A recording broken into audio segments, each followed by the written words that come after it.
दौर चल रहा है जिससे सोनिया गांधी, राहुल गांधी और प्रियंका गांधी वाड्रा की परेशानियां काफ़ी ज़्यादा बढ़ चुकी हैं। कांग्रेस के वो तमाम नेता जो गांधी परिवार के सामने बिना किसी तर्क वितर्क के सिर झुकाते थे, आज सोनिया गांधी से सवाल कर रहे हैं, राहुल गांधी की राजनीति पर सवाल उठा रहे हैं और प्रियंका गांधी वाड्रा को राजनीति से दरकिनार करने की पूरी कोशिश कर रहे हैं।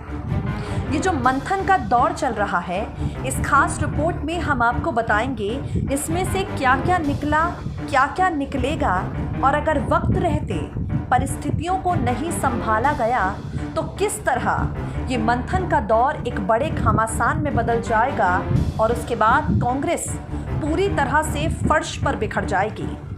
दिल्ली के बड़े नेताओं की तर्ज पर पिछले 1 साल से भी ज़्यादा वक्त से पार्टी से निष्कासित किए गए उत्तर प्रदेश के 8 वरिष्ठ नेताओं ने सोनिया गांधी को पत्र लिखा है और सोनिया गांधी से गांधी परिवार के मोह से ऊपर उठने की मांग की है। अपने पत्र में निष्कासित हुए इन 8 नेताओं ने गुट 23 के नेताओं की भूमिका पर सवाल उठाया है और ये पूछा है, जब उन्हें अकारण और गैर संवैधानिक तरीके से हटाया गया तो ये सारे नेता भी मूक दर्शक बने रहे। फिलहाल तो पार्टी के हर कार्यकर्ता की निगाहें नेतृत्व के अगले कदम और गुट 23 के दांव पर टिकी हैं। गुट 23 का मतलब यानी उन 23 नेताओं से है जिन्होंने बीते दिनों सोनिया गांधी को चिट्ठी लिखकर स्थायी अध्यक्ष की मांग की और ये कहा कि अब संवैधानिक रूप से चुनाव करवाएं, चुनाव के नतीजों के आधार पर पार्टी के लिए अध्यक्ष चुनें। संसद का मॉनसून सत्र 14 सितंबर से शुरू होने वाला है। दोनों सदनों में, खासकर राज्यसभा में पार्टी का पक्ष रखने वाले ज़्यादातर मुखर नेता गुट 23 में शामिल हैं। राज्यसभा में नेता विपक्ष गुलाम नबी आज़ाद, उपनेता आनंद शर्मा, कपिल सिब्बल, राज बब्बर, मनीष तिवारी और शशि थरूर जैसे सांसद उन 23 नेताओं की लिस्ट में शामिल हैं जो सोनिया गांधी, राहुल गांधी और प्रियंका गांधी वाड्रा के खिलाफ ही दिखाई पड़ रहे हैं। अब अगर पार्टी इनकी उपेक्षा करती है तो संसद में बीजेपी को घेरना कांग्रेस के लिए मुश्किल हो जाएगा। इसीलिए बीते कल यानी मंगलवार को कांग्रेस अध्यक्ष सोनिया गांधी और पूर्व अध्यक्ष राहुल गांधी के साथ कांग्रेस संसदीय दल के प्रमुख नेताओं की बैठक हुई, जिसमें गुट 23 के ये सारे नेता शामिल रहे। इस बैठक के जरिए सोनिया गांधी ने आपसी मनमुटाव को दूर करने की कोशिश की और संसद में सरकार को घेरने की रणनीति पर चर्चा की। सूत्रों का कहना है, पार्टी के भीतर जारी इस खींचतान को बड़े घमासान में न बदलने देने के लिए कांग्रेस नेतृत्व के सबसे बड़े रणनीतिकार और संकट मोचक अहमद पटेल सक्रिय हो गए हैं।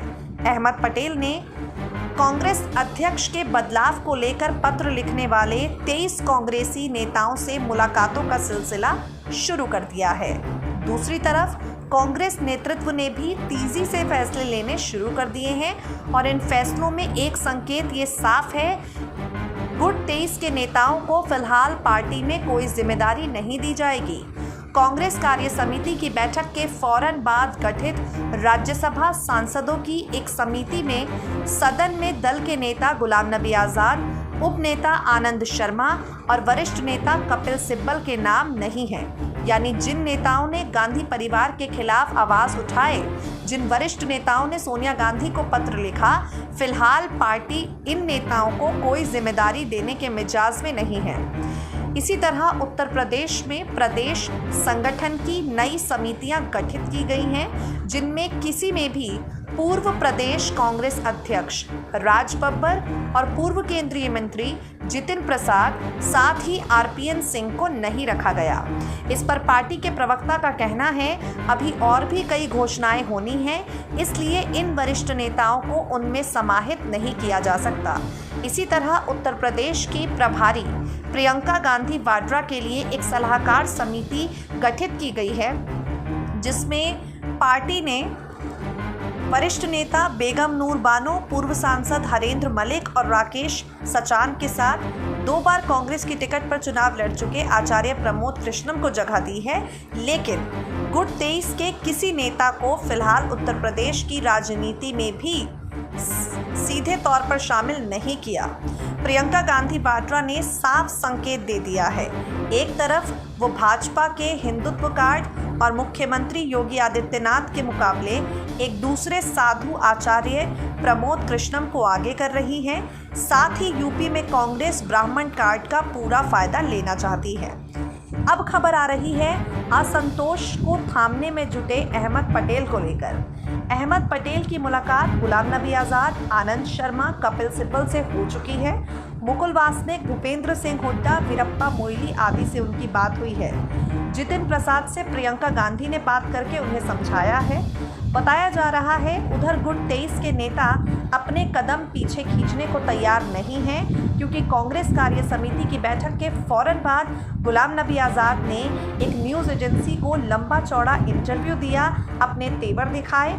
उसके बाद आनंद शर्मा ने भी सरकार और भाजपा के करीब माने जाने वाले एक चैनल को इंटरव्यू देकर यहाँ तक कह दिया कि अगर पार्टी में सुधार की बात करना बगावत है तो ठीक है, हमें मंजूर है, हम बगावत कर रहे हैं। सूत्र बताते हैं गुट 23 किसी भी सूरत में केसी वेणुगोपाल या मल्लिकार्जुन खड़गे को पार्टी अध्यक्ष बनाए जाने को तैयार नहीं है। गुट 23 के नेताओं का कहना है कि अगर राहुल गांधी दोबारा अध्यक्ष बने तो भी राहुल को चुनाव लड़ना चाहिए और जीतकर ज़्यादा मजबूती से नेतृत्व पार्टी का करना चाहिए।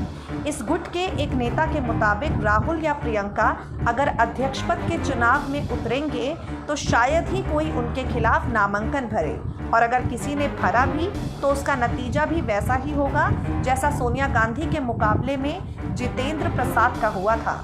जिस तरह सोनिया गांधी निर्वाचित अध्यक्ष के रूप में ताकतवर होकर उभरी, 20 साल से ज़्यादा पार्टी की अध्यक्ष रही, इसी तरह अगर राहुल गांधी या प्रियंका गांधी वाड्रा नामित होने के बजाय चुनाव के रास्ते अध्यक्ष बनते हैं तो उनकी पकड़ पार्टी पर मजबूत होगी।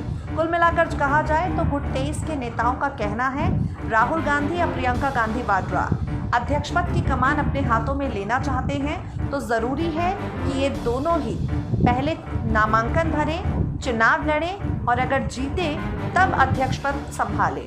इन सबके बीच में एक अहम सवाल ये है कि अब गुट 23 के दिग्गज कांग्रेसी नेताओं के साथ पार्टी नेतृत्व क्या सलूक करेगा, जिन्होंने पत्र लिखकर पार्टी में बदलाव की मांग की है। सोनिया गांधी ने इस पर अपना दुख व्यक्त करते हुए इसे बीती ताई बिसार दे की शैली में भूल जाने को कह दिया है।